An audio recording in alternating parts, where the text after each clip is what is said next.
네, 반갑습니다. 오늘 말씀은 마태복음 21장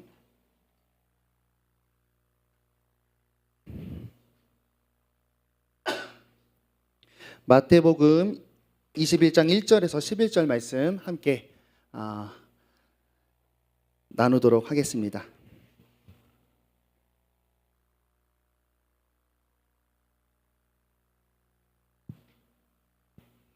우리 신약성경 첫 번째 책 마태복음 21장 1절에서 11절 말씀을 교독하고 마지막 합독하도록 하겠습니다. 그들이 예루살렘에 가까이 가서 감람산 벳바게에 이르렀을 때에 예수께서 두 제자를 보내시며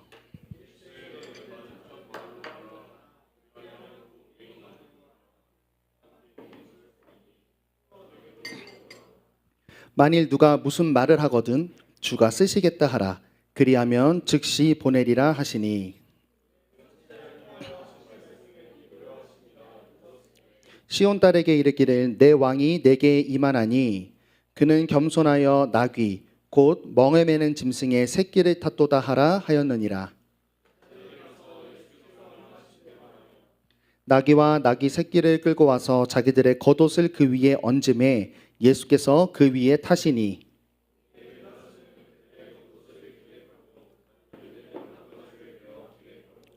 앞에서 가고 뒤에서 따르는 무리가 소리 높여 이르되 호산나 다윗의 자손이여 찬송하리로다.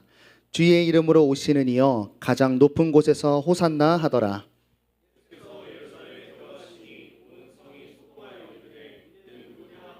우리 함께 하겠습니다. 무리가 이르되 갈릴리 나사렛에서 나온 선지자 예수라 하니라. 아멘. 우리 호산나라는 오늘 말씀에 나와 있는 하나님을 향한 찬양이죠.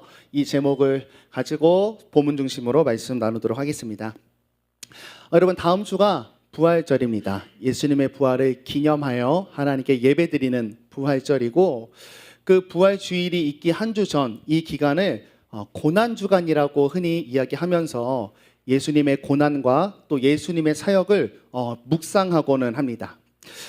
그런데 여러 가지 교단이 많이 있어요. 예수를 고백하는 같은 믿음 안에서도 강조점과 여러 가지 견해들의 어떤 그런 차이 때문에 많은 교단들이 있어서 이 절기에 대한 것을 절기를 통해서 이렇게 이 예수님을 알아가는 신앙생활을 하는 곳도 있고, 아니면 절기를 조금 지키지 않고 말씀 중심으로 가는 그런 교단도 있는데, 저희가 믿는 개혁주의 전통에서는 사순절이나 고난주간을 의무화해서 지키거나 또 이것을 지켜야지만 예수님의 그 고난을 체험할 수 있다거나 그런 것을 느낄 수 있다, 이렇게 생각하지는 않습니다. 이유는 1번, 성경에 없습니다. 예수님이 직접 제정하지 않았고 예수님의 직계제자인 사도들도 사순절이나 고난주간에 명령하지 않았고, 그 뒤에 그냥 좋은 의도에서 만들어낸 것이 사순절과 고난주간이기 때문에 개혁주의는 말씀 중심이어서 일단 성경에 안 나온 거를 예전에 넣는 걸 일단 보수적으로 금지하고 있어서 안 하는 편이 있고, 그리고 이 사순절의 고난과 어떤 절제와 금식 절기를 자꾸 지켜가면 지켜갈수록 뭔가 나의 어떤 이 사순절을 지켜내는 공로가 예수님의 은혜의 통로가 되는 것과 같은 오해를 줄 수가 있기 때문입니다. 그리고 세 번째가 중요한데요. 여러분, 예수님께서 받으신 그 고난과 죽음은 반복되는 체험이 아닙니다. 예수님이 단번에 영원히 한 번의 제사를 드려버리신 사건이기 때문에 우리가 매년 주기적으로 이것을 반복하면서 예수님의 고난에 동참하면 뭔가 예수님의 고난을 단지 감정적으로 해석하려는 오해도 일어날 수 있기 때문에, 틀렸다가 아니라 그런 위험성이 있기 때문에 우리는 오히려 매주 주일이 부활의 기쁨이고, 매 순간 우리가 의를 위해서 죄된 나를 참아내는 이 고난이 예수 그리스도의 고난을 묵상하는 것이다. 그래서 이 부분만 절기가 아니라 우린 통째로 다 예수 그리스도의 부활과 절기를 가져가려 합니다. 그런데 가끔 선택적으로 이것을 기념하기도 합니다. 그래서 우리 교회가 이번에 채택한 것이 고난주간을 지키자예요. 그래서 이 고난주간은 여러분, 예수님처럼 고난을 받아서 예수님의 고난을 느껴보겠다. 여러분, 이것은 너무나 가소로운 일입니다. 예수님이 우리를 위해 죽기까지 위해 하신 그 고난의 3발과 10발의 피도 우리는 당할 수가 없어요. 자기 자신이 부정당하는 고난 바꿀마 가지고 되는 일이 아닙니다. 고난 주간에 그래서 우리는 무엇 때문에 가져가냐? 오히려 예수님의 고난에 담긴 말씀과 의미를 제대로 알기 위해서 고난 주간을 가져가는 게 우리 교회 전통이에요. 자, 그래서 오늘은 이 고난 주간으로 내일부터 지키기 전에 예수님이 고난에 받기 위해서 시작한 첫 번째 발걸음의 장면을 알아봅니다. 예수님이 사역을 하시다가 이제 십자가를 지기 위한 본격적인 사역을 위해서 예루살렘으로 입성을 하시는 그 장면인데, 오늘 말씀을 통해서 예수님은 도대체 무엇을 위해 오신 건가 명확하게 한번 알아볼 수 있으면 좋겠고요. 두 번째는 그 예수님을 향해서 고난 주간 혹은 앞으로도 예수님의 고난을 생각하며 우리가 어떻게 나아가야 될지 알아보도록 하겠습니다. 자, 예루살렘에 예수님이 이제 입성을 하시는데, 이전에 예수님께서는 이스라엘 전역을 돌아다니시면서 사역들을 막 하셨어요. 크게 두 카테고리입니다. 축기랑 힐링이에요. 귀신을 쫓아내고 병든 자를 고치셨습니다. 축기와 힐링을 통해 예수님이 얻고자 하신 것, 야 진짜 신이다, 이것도 있지만 중요한 메시지는 하나님의 나라가 어떤 곳인가 하는 거예요. 병든 자가 일어나고 죄로 인한 귀신의 잡힘으로부터 풀려나는 이런 모습들을 보여줍니다. 그리고 두 번째는 가르치시는 사역을 했어요. 자, 이 가르침을 통해서 예수님은 어떤 걸 가르쳤냐면, 여기는 하나님의 나라의 모양을 보여주기 위해 기적을 통해 그림 언어로 가르치셨다면, 가르치심을 통해서는 명확하게 이야기하십니다. 너 하나님 백성이라고 하는데 이스라엘아, 하나님의 백성은 이런 존재야. 그리고 하나님의 백성은 어떻게 되는지를 막 가르치셨어요. 자, 신기한 건 그 가르침이 반복될수록 정말 이 나선형의 느낌으로 한 꼭지점에 다다르기 시작합니다. 그 결론은 뭐냐면, 인간의 힘으로는 하나님의 나라의 백성이 될 수 없고 하나님 나라의 백성다움이 이루어질 수 없다라고 하는 것이 설교를 하시면 하실수록 짙게 드러나기 시작해요. 그래서 오늘 예루살렘 입성하기 전에 예수님이 제자들에게 3번 똑같은 말을 했어요. 얘들아, 나 따라다니느라 고생 많았다. 내가 이제 나라 세워가지고 좌의정 우의정 앉혀줄게. 이게 아니라 뭐라고 했냐면, 나 십자가 지고 죽어야겠다. 3번 말씀하셨어요. 그리고 오늘 예루살렘으로 들어가십니다. 자, 이 들어가는 시기가 참 중요한데요. 이때는 유월절이 임박한 시기였습니다. 예수님은 여러분 유월절 알죠? 우리 성경 읽으니까 이제 여러분 너무 잘 알아요. 내가 얘기하기가 편해. 그죠? 우리 유월절은 출애굽기를 배경으로 하는, 거기서 제정된 절기입니다. 우리가 세상을 상징하는 애굽에서 하나님의 백성으로 출애굽하는 이 경계선에서 유월절의 절기를 만들게 되었어요. 그것은 10번째 재앙인 죽음의 사자가 생명을 뺏어가는 그 길에 어린 양의 피를 문설주에 바르면 죽음이 그 피를 보고, 내 위에 덮인 피를 보고 넘어간다. 유월 해서 유월절이라고 지킵니다. 그래서 여러분, 유월절의 중요한 점은 뭐냐면, 애굽의 히브리 종의 신분에서 이스라엘 나라로의 물리적인 시작점이에요. 그래서 이스라엘 사람들은 이 유월절을 아주 중요시 여겼습니다. 우리 민족의 시작이요, 정체성의 시작이기 때문이죠. 그래서 유월절에 예수님이 예루살렘으로 들어가실 때는 어떤 일이 있었냐? 모든 유대인들이 예루살렘으로 싹 다 모이기 시작합니다. 여기에 이스라엘에 살고 있는 사람은 물론이고 디아스포라들, 외국에 사는 유대인들, 또 유대인이 아니지만 유대교를 순례하고 싶은 순례자들까지 유월절에는 싹 다 모이게 되는 거예요. 자, 모이면서 당연히 이런 기도를 했겠죠. 구원의 일이 펼쳐진 이날에 이들은 지금 구약의 메시아가 올 것을 항상 기다리고 있잖아요. 이번에는 메시아가 오지 않겠는가라는 당연한 기대가 예루살렘에 쏠리기 시작하는 시점이었고, 두 번째는 더 기대가 커졌던 이유가 있어요. 왜냐하면 그 당시에 예수님에 대한 소문이 이스라엘 전역에 퍼지고 있었습니다.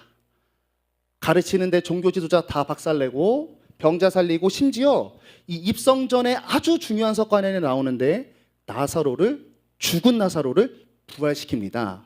이 소문까지 듣게 되니까 사람들은 이번 유월절이야말로 구약에서 예언하셨던 메시아가 오셔서 썸띵을 만들 것이다 하는 아주 모두의 집중이 지목되는 그런 유월절 근처에 예수님께서 이런 사람들의 기대에 부응이라도 하듯이 예루살렘, 이스라엘 중심으로 오늘 들어가시는 장면입니다.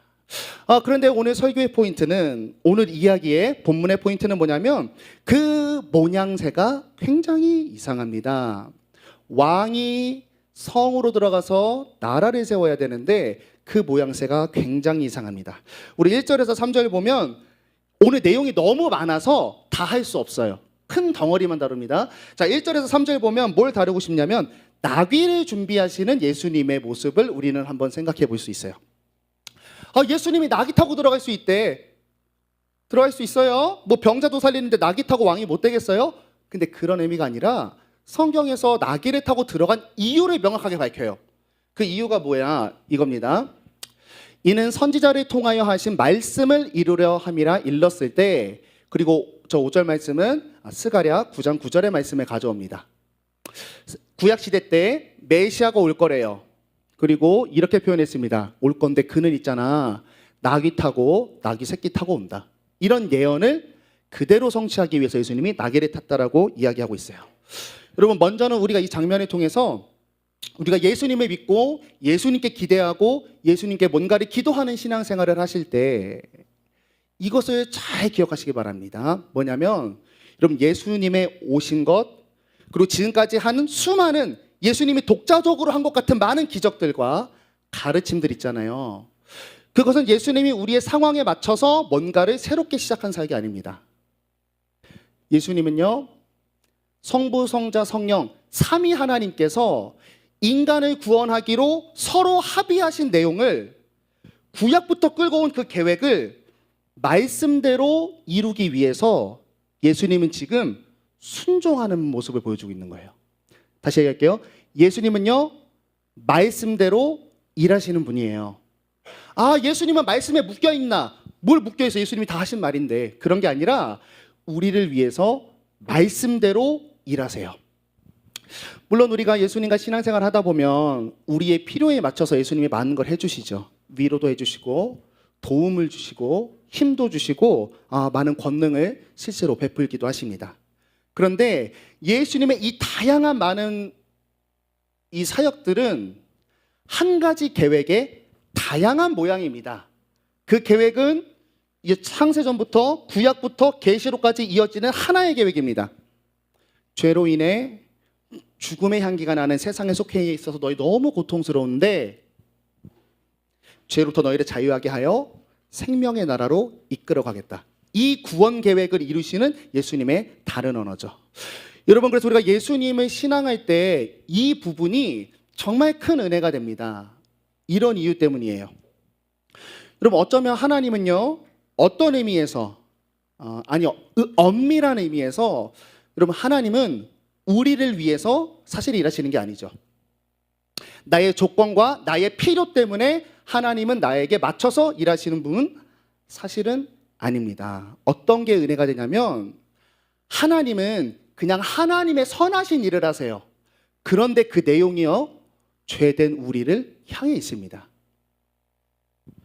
여러분, 그래서 이것이 은혜인 거고, 우리가 하나님을 신앙하고 왕으로 고백하고 나의 주인으로 모실 때에 아무런 목적이 없이 순전한 믿음을 가질 수 있는 이유예요. 하나님은 하나님께서 선하신 계획을 하시고 그 계획을 이루어 가시는데, 죄인인 내 인간이 그분이 뭘 하시는가 봤더니 그분이 하시는 그 일이 나를 위한 일이었다는 거예요. 내 조건, 나의 신앙, 나의 선택받을 만한 자격 다 필요 없습니다. 하나님은 죄된 인간을 구원하시려고 하시는 분이에요. 여러분, 우리는 그래서 아무 조건 없이 하나님을 영접할 수 있는 흔들리지 않는 믿음이 되는 거죠. 다음 장면입니다. 그러면 구체적으로 어떤 말씀을 성취하러 왔는가? 지금 스가랴 9장 9절을 여기서 인용하고 있는데 이것만 읽어서는 사실 느낌을 알기가 어려울 수 있어요. 그래서 우리는 원본으로 가보겠습니다. 스가랴 9장 9절인데 우리 9절에서 11절까지 내용인데 제가 한번 읽어볼게요. 구약에 이런 예언을 했대요. 이거 지금 예수님이 성취하고 있는 건데 그분이 오시는데요, 그는 공의로우시며 구원을 베푸시며 겸손하셔서 나귀를 타시는 분이래요. 여러분, 여기에 위대함이 있죠. 지금 세상은 죄된 세상입니다. 근데 그가 오신대요. 그런데 위험합니다. 왜냐하면 그는 공의로우시대요. 죄된 세상에 공의가 내려오면 무엇이 일어납니까? 심판이 내려오죠. 심판하실 권세가 있는 분이 내려오시는데요. 잘 보세요. 구원을 베풀러 오셨어요. 그리고 그 구원을 위해서 여기서 겸손하다라는 건 뭐냐면 예수님이 막 뭐 해놓고 아우 나 아니에요. 아우 됐어요. 이게 아니라 하나님이신데 하나님의 말씀에 순종하는 모습으로 오셨다는 거예요. 예수님이 하신 첫 번째 모습입니다. 그리고 다음 절입니다. 그 일을 통해서 뭘 하시려고 하냐면 에브라임의 병거와 북이스라엘의 상징이에요. 에브라임의 병거와 예루살렘, 남유다죠. 예루살렘에 말을 끊겠고 전쟁하는 활을 끊고 그는 이방 사람에게 화평을 전할 것이고 통치를 이루게 하신다.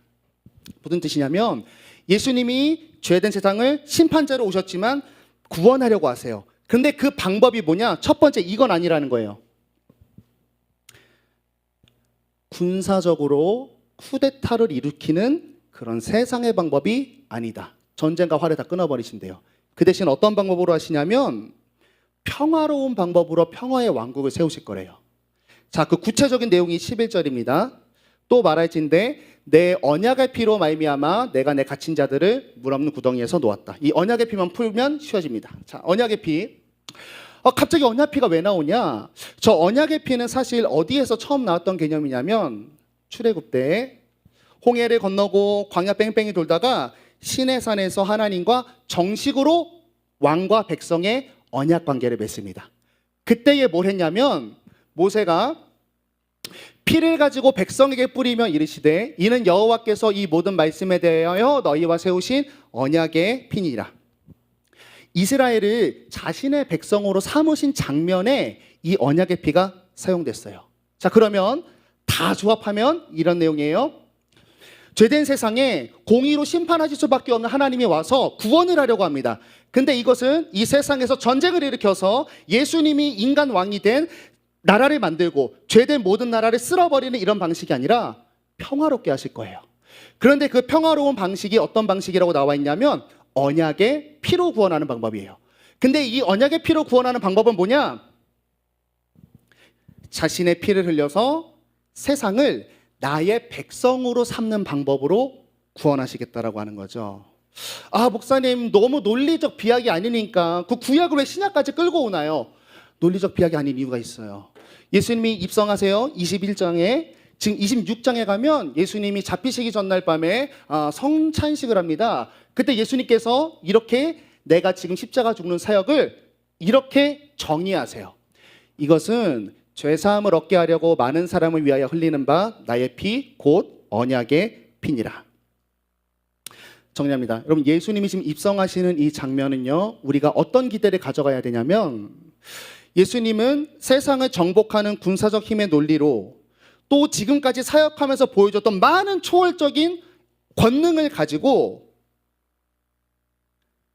이스라엘의 죄한 나라를 꺾어버리고 이스라엘이라는 나라를 세상에서 높이려고 오신 분이 아니다.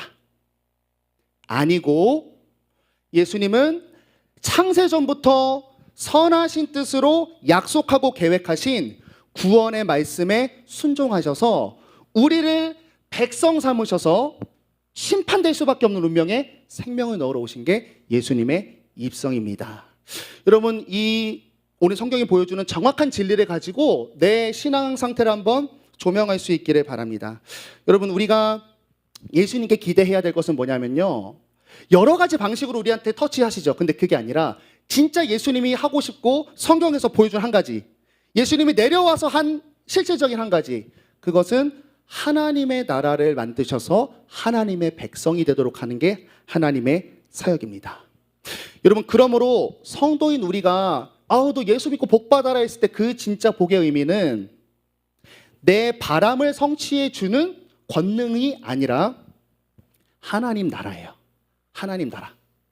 성경이 명확하게 말하는 성도에게 주어진 복은 하나님 나라입니다. 그리고 한번 우리 삶을 돌아보세요. 내 거친 삶의 지경, 질투와 이기심과 높아짐과 폭력과 억압과 쾌락이 가득한 세상에 하나님의 나라가 만약에 임한다면 생명이 있고 양보가 있고 인내가 있고 사랑이 있고 감사가 있고 존중이 있고 자기 희생이 실현되는 나라가 임한다면 여러분 그것이 다른 어떤 복과 비할 수 있는 복일까 하는 이야기예요. 그리고 그 구체적인 방법을 우리에게 알려주셨어요. 예수님이 한 두 가지를 하면 됩니다. 첫 번째, 이미 구원을 주시는 하나님의 계획과 역사가 담긴 말씀을 예수님은 순종하시죠. 우리도 우리 삶의 지경에서 우리를 구원코자 하신 역사가 담긴 말씀을 내 삶에서 실현해 나갈 때 하나님의 나라가 임합니다.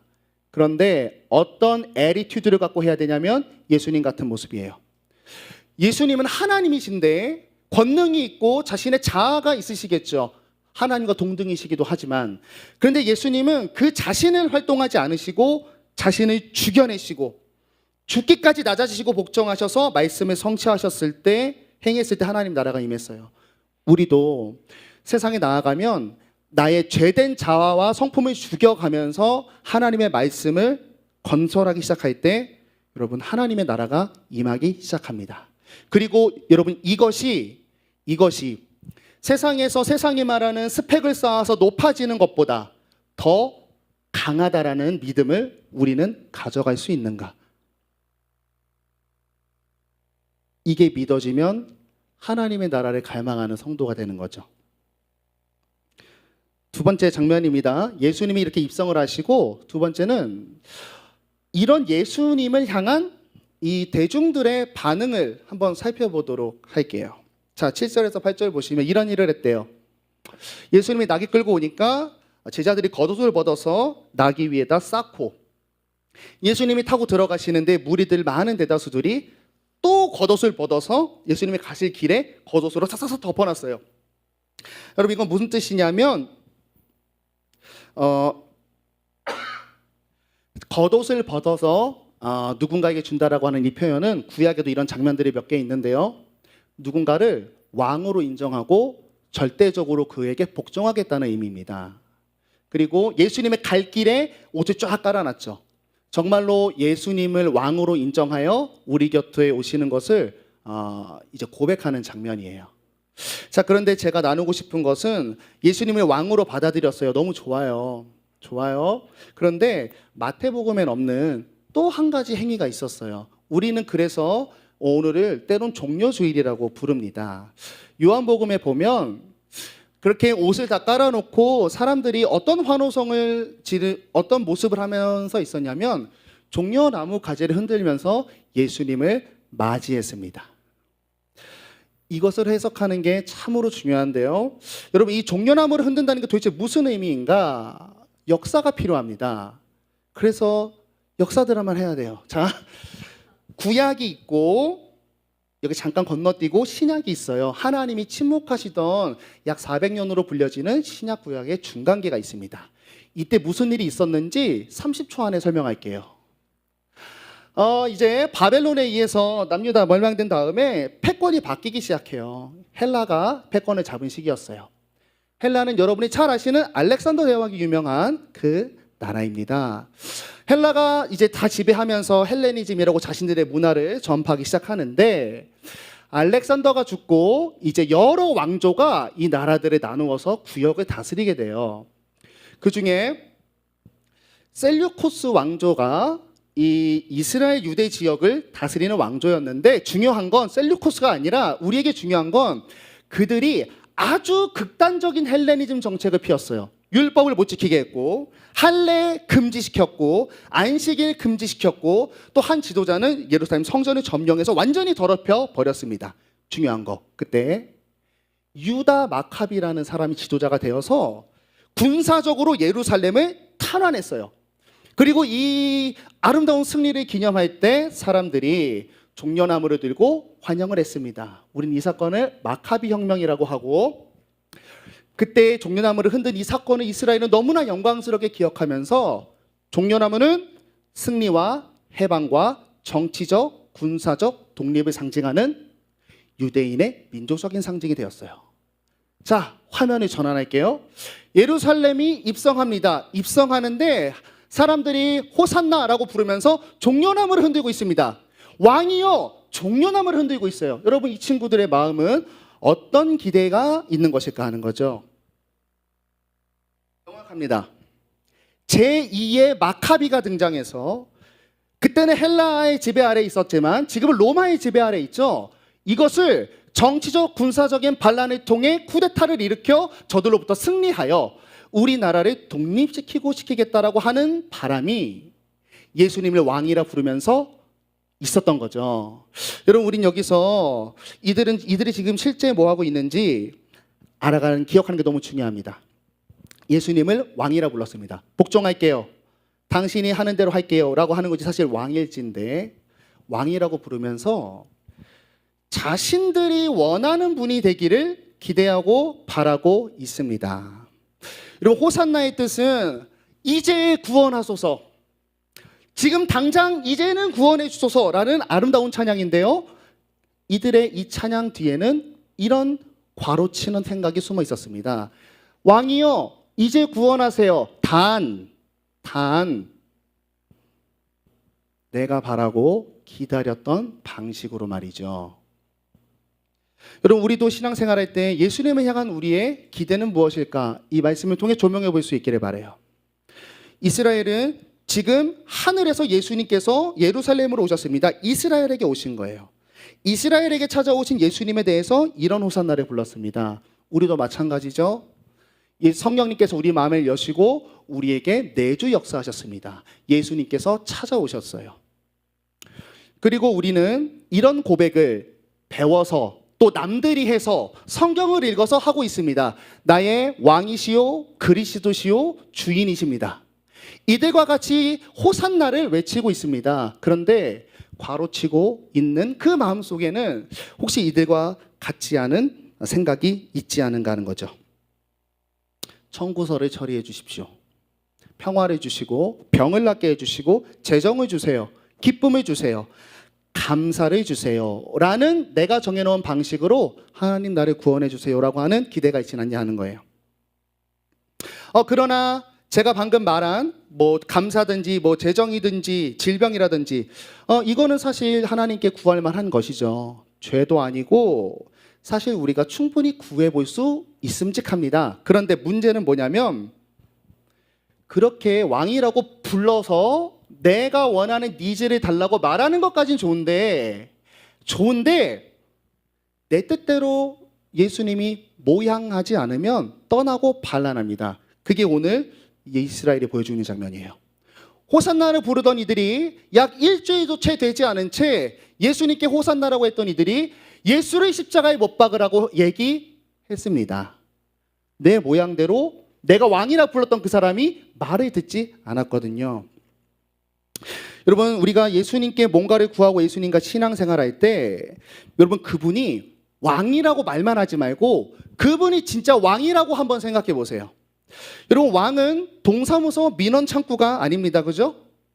왕은 내 말을 듣는 게 왕이 아니에요. 그건 종놈이에요. 왕의 말을 듣는 게 백성입니다. 그러나 하나님은 왕이시지만 아버지이기 때문에 우리가 구할 수 있어요. 그 자체는 문제되지 않습니다. 하나님도 그거 기뻐하세요. 그렇다고 해도 하나님이 내 기대와 예상과 예측대로 움직이는 분은 아닙니다. 한 번만 더 질문. 자, 그럼 내가 하나님에게 이거 구하는 것은 의미가 없나? 아니요, 의미가 있어요. 그런데 그 뒤까지 기다려야 의미가 있어요.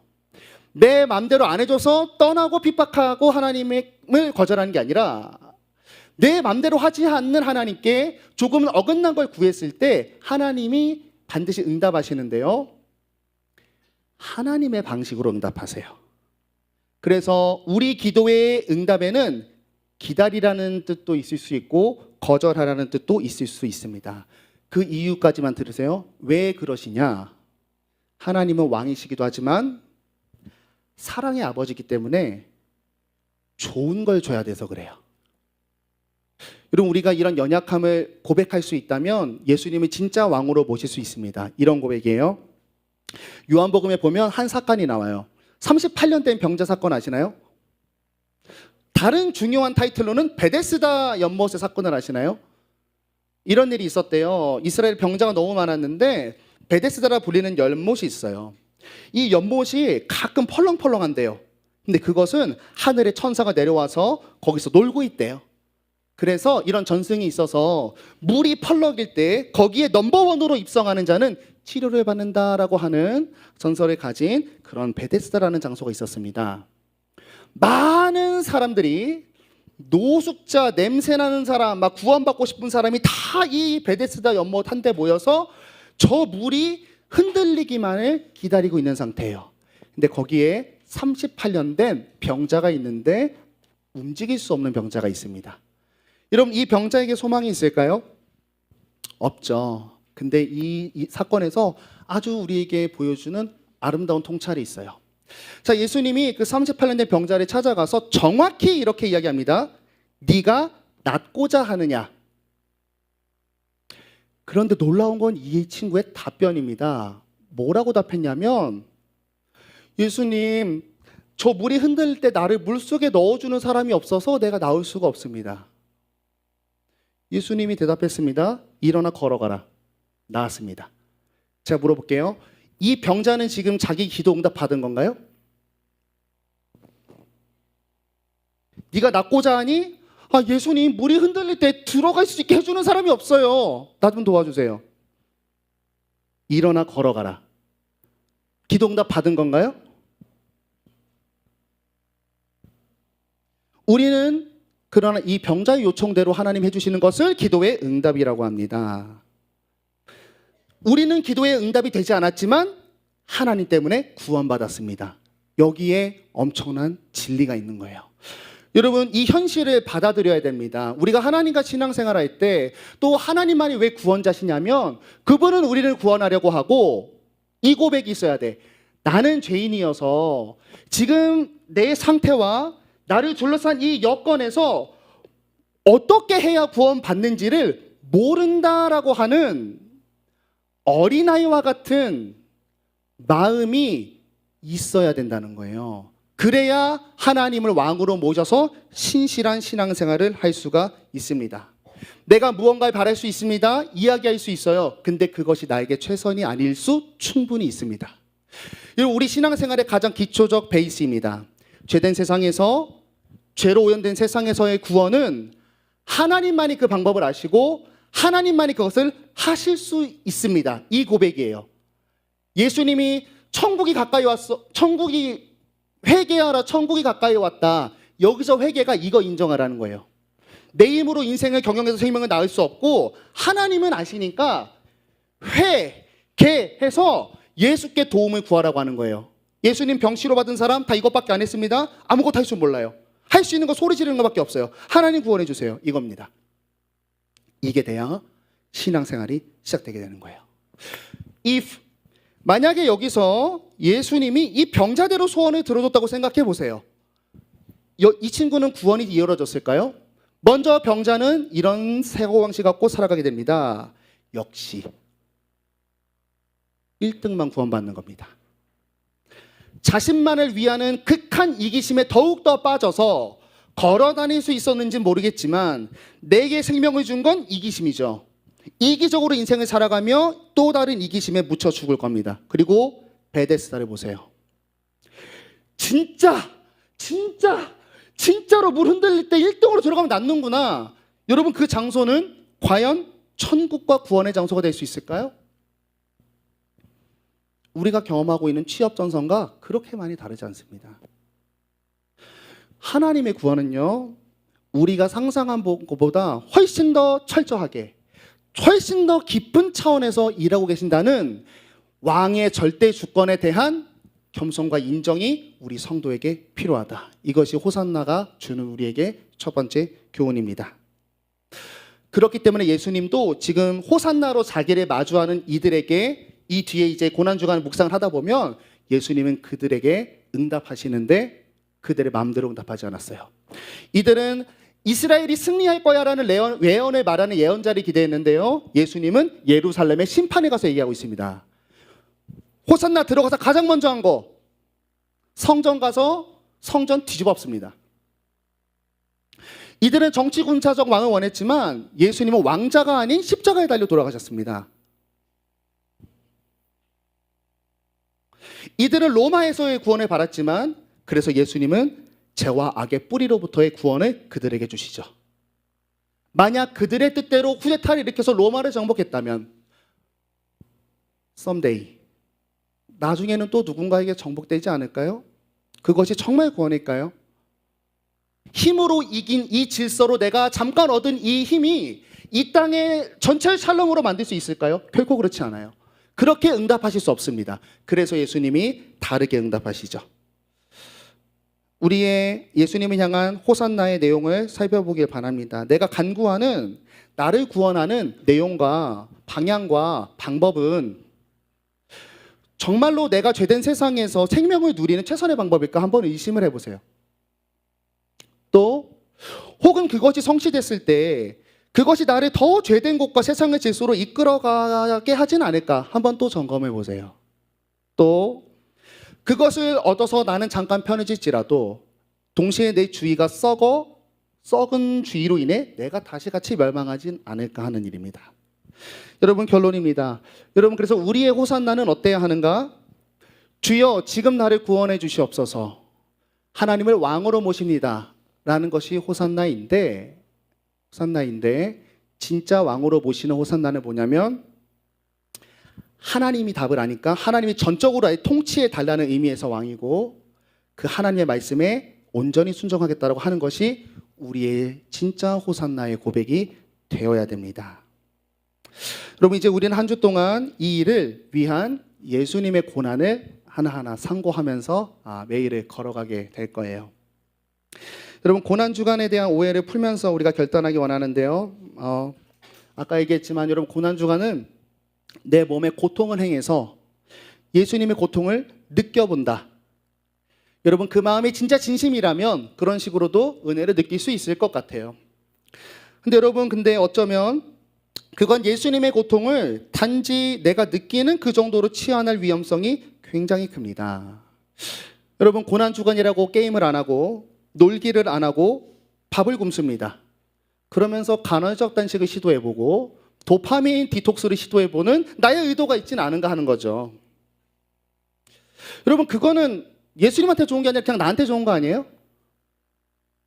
그리고 또 생각해보면 예수님은 죄로 인한 고통을 없애러 왔는데 내가 고통당하는 거 예수님 좋아할까? 하는 생각을 좀 해봐요. 막 신앙의 선배들이 금식기도 많이 하던데요. 여러분, 금식은 고통 느끼려고 하는 게 아니에요. 하나님, 나 이렇게 고통스러운데 내 기도 안 들어줄 거야? 하나님한테 시위하는 게 금식기도가 아닙니다. 금식기도는 생명을 건 간절함의 표현이고 내 생명이 하나님께 달려있다라고 하는 전적인 매달림이에요.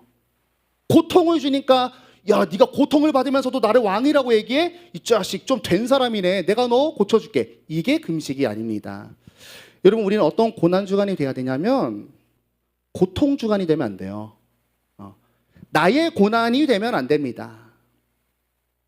고난주간은 뭘 해야 되냐면 예수님의 고난에 담긴 고난 당하면서까지 목적해서 걸어가야만 했던 그 안에 담긴 사랑과 섬김과 헌신과 그 계획과 죽기까지 하시면서 구원을 이루시는 구약부터 이어져 온 이 신실하심을 고난주간에 나의 심령에 다시 한번 각인시켜야 되는 거예요. 지성적인 고난주간을 가져가십시오. 고통은 고난주간에 안 해도 여러분의 인생이 그냥 고통이에요. 그래서 예수님의 고난 속에 불타는 사랑의 눈동자를 가지고 십자가를 향해 끝까지 걸어가셨던 그리스도의 사랑을 느껴야 됩니다. 여러분, 그래서 우리가 홍보하려고 두 가지를 하려고 해요. 그래서 첫 번째는 필사를 해보려고 합니다. 고통당하는 게 고난주간이 아니라 우리가 같이 예수님의 사역을 몇 개 정리해서 주보에 나눠드리는데 그것을 필사해서 같이 예수님의 행적을 알아가기를 원해요. 청년부의 일이고, 두 번째는 여러분, 교회적 차원에서는 새벽 기도를 특세를 시작합니다. 그래서 사실 우리가 필사하면서 읽는 것도 좋지만 여기에 담긴 이 내용들 진짜 숨겨진 의미를 알려면 또 설교가 필요하긴 해요.